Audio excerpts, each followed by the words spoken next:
Vous avez choisi comme thème de réflexion pour ce forum l'entreprise, pourquoi faire? Et il me semble que cette question est particulièrement d'actualité, et notamment d'actualité dans notre pays. Un pays qui va connaître pendant une petite année d'importants débats. Certains tourneront certainement, et je le souhaite, sur l'entreprise. Elle est d'actualité, cette question, en France, parce que dans notre pays notamment, l'entreprise est aujourd'hui contestée. Elle est contestée parce que, comme l'a rappelé Philippe Vasseur, le monde a profondément changé depuis maintenant 10 ou même 20 ans. Et ce monde, il vit une spectaculaire redistribution des cartes de la croissance, de la puissance et de la richesse. Les entreprises sont frappées de plein fouet par ces bouleversements. Les repères vacillent et la finalité de l'entreprise, à quoi sert-elle, est de nouveau ardemment posée. L'entreprise est contestée souvent par certains biais, la cupidité des actionnaires, la rémunération des patrons, la dictature du court terme, mais plus généralement, elle est également contestée parce que son rôle de création de richesse ne semble désormais plus partageur et plus réparti. Cette contestation, elle a des conséquences graves pour notre pays. Elle mine la confiance, elle mine la volonté d'entreprendre et donc elle réduit la croissance. Et c'est, de mon point de vue, une des principales sources de difficultés de notre pays. Et curieusement, il y a un paradoxe, parce qu'en même temps que l'entreprise est contestée, d'un côté, de l'autre, dès qu'une entreprise disparaît, ce sont des cris et des pleurs de tout le monde. D'un côté, on n'aime pas les entreprises, et de l'autre, on regrette quand elles disparaissent. Pourquoi, diable, cette contradiction? Et surtout, comment la résoudre? Je vous proposerai ce matin 2 credos qui me semblent permettre de la résoudre si nous sommes capables de les faire partager aux Français. Le premier, il ne sera pas étonnant pour vous, bien évidemment, c'est le fait que l'entreprise est le lieu par excellence de création de richesse, et en tout cas le principal. Et cette idée n'est pas partagée encore par tout le monde, loin s'en faut. Et le deuxième de credo, c'est le fait que l'entreprise est un outil d'intérêt général et pas seulement d'intérêt particulier. Et cette idée-là, elle est encore beaucoup moins partagée. Je vais commencer par la première. L'entreprise est le lieu par excellence de la création de richesse. Je m'y appesantirai pas beaucoup parce que pour nombreux d'entre vous partagent sans doute cette idée. Je rappellerai néanmoins que certains dans notre pays ne partagent pas le fait que l'économie n'est pas un jeu à somme nulle. C'est-à-dire que ce que les uns créent et gagnent dans l'économie réelle, pas dans la spéculation, ce qu'ils créent et qu'ils gagnent, ils ne le prennent pas forcément aux autres. L'économie est un jeu à somme positive. Elle est créateur net de richesse quand elle est bien organisée. L'économie, c'est avant tout l'entreprise. Croissance, désindustrialisation, chômage, balance commerciale, rendement de l'impôt, déficit public, dette publique, tout ceci relève du succès ou de l'échec de l'entreprise. L'entreprise est, de mon point de vue, la seule solution face à l'appauvrissement croissant des Français. Et c'est pourquoi il faut l'aider et lui construire un environnement favorable. De nombreux pays l'ont compris et le font. La France le fait moins. Le décalage avec les autres pays vient de là, et je pense que ce sera un des thèmes de l'élection qui vient. Le deuxième credo, c'est celui qui veut que l'entreprise soit un objet d'intérêt général, et pas seulement d'intérêt particulier. La création de richesse est ou doit être pour toutes les parties prenantes de l'entreprise et pas seulement pour une seule. Parce que, qu'est-ce qu'en fait qu'une entreprise? Une entreprise, c'est à sa création, à sa naissance, différentes personnes qui mettent en commun ce qu'ils ont et qui est différent.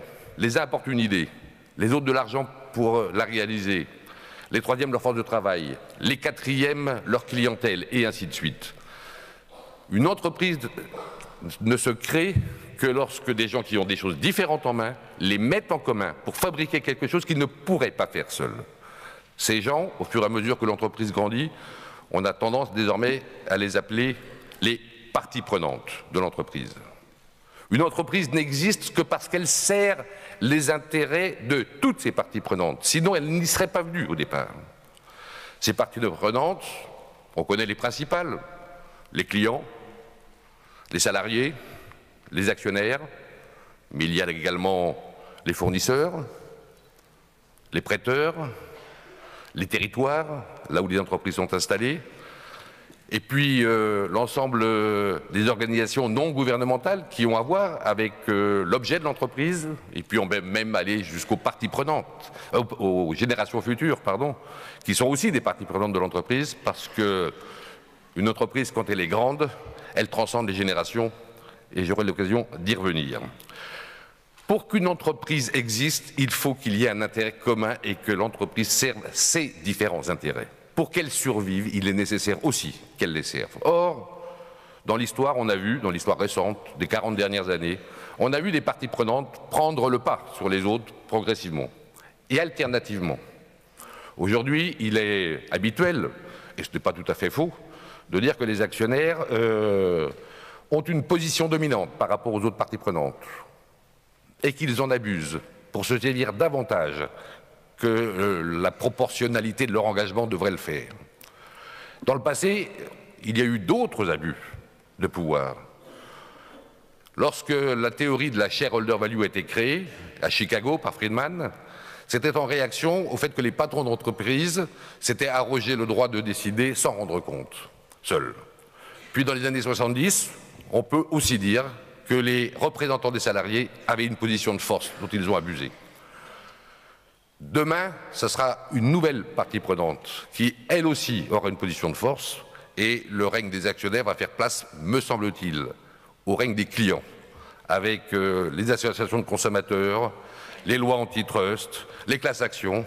Bref, si ces parties prenantes qui sont dans l'entreprise pour collaborer ne cessent, au fur et à mesure de l'évolution des rapports de force, de tirer la couverture à eux, l'entreprise va finir par se déchirer. Et aujourd'hui, elle est menacée par le fait que les parties prenantes ne parviennent plus à retrouver un équilibre d'intérêts mutuels en s'écoutant les uns les autres, en tenant compte des intérêts des uns et des autres. La pérennité, la durabilité de l'entreprise est à ce prix de se rappeler que les parties prenantes sont toutes nécessaires à l'entreprise et que si l'une d'entre elles venait à ne plus y trouver son compte, elle la quitterait et elle l'abandonnerait, et là, elle la mettrait en danger. Comment faire pour que cette théorie des parties prenantes puisse se mettre en place? Plusieurs idées sont maintenant sur la table. La première, me semble-t-il, c'est de refléter dans les organes de direction et de gouvernance de l'entreprise cette nécessité que les intérêts de ces différentes parties prenantes soient pris en compte au prorata de ce que chacun y engage, puisque chacun n'y engage pas la même chose. Il y a donc des parties prenantes qui attendent davantage parce qu'ils ont misé davantage. L'instance de gouvernance première d'une entreprise, c'est son conseil d'administration. Les conseils d'administration des entreprises, notamment des grandes entreprises, sont essentiellement constitués de représentants d'une seule partie prenante, les actionnaires. Depuis 2 ans, dans notre pays, 3 ans maintenant, puisque c'est en 2013, la loi a imposé que les salariés y soient également représentés. À l'époque, on avait beaucoup décrié cette loi en disant qu'on allait affaiblir les entreprises. On n'en a rien entendu depuis 3 ans. Et pour se convaincre que ça ne pouvait pas être le cas, il suffisait de regarder l'exemple allemand qui, depuis 70 ans, vit avec une représentation importante de cette deuxième partie prenante au conseil d'administration. Mais pourquoi seulement 2, les actionnaires et les salariés? On pourrait très bien imaginer aussi une présence des représentants des clients, pourquoi pas des territoires, voir, qui sait, en prenant un jeune des générations futures, ceux qui devront conduire l'entreprise dans quelques décennies. Je suis de ceux qui pensent que pour Veolia, par exemple, Si nous avions eu à notre conseil d'administration un représentant de nos clients principaux, que sont les collectivités publiques en France, nous aurions beaucoup moins souffert de l'évolution de notre business model et de notre activité, comme nous l'avons fait depuis 5 ans. La compréhension autour de la table d'un conseil d'administration, des uns et des autres, des objectifs, des intérêts, mais aussi des contraintes des uns et des autres, oblige au compromis et oblige à trouver une solution harmonieuse. Quel serait le rôle du dirigeant de l'entreprise dans ce cadre-là?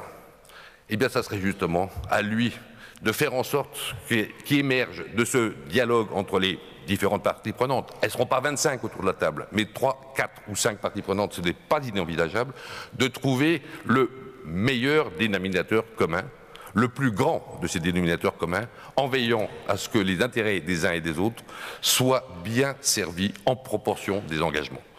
Voilà ce que je pense être une voie pour que l'entreprise retrouve le soutien de la population et puisse être qualifiée d'objet d'intérêt général et pas seulement l'objet d'intérêt de quelques-uns.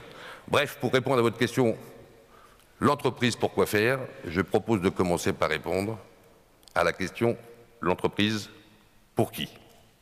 Je vous remercie de votre attention. Merci beaucoup.